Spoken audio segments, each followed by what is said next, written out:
Hello guys, ito dumating na yung order natin. Layo mo konti. Dumating na yung order natin na vacuum.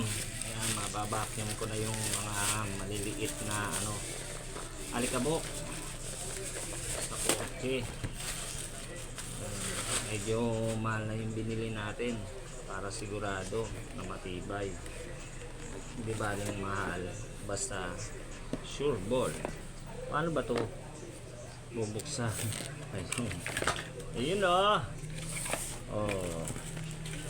Ayun o. Oh ha.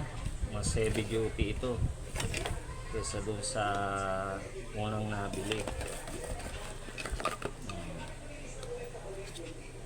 Mayroon pang ano ilalagay ito? Hindi naman kasya. Paano ilalagay?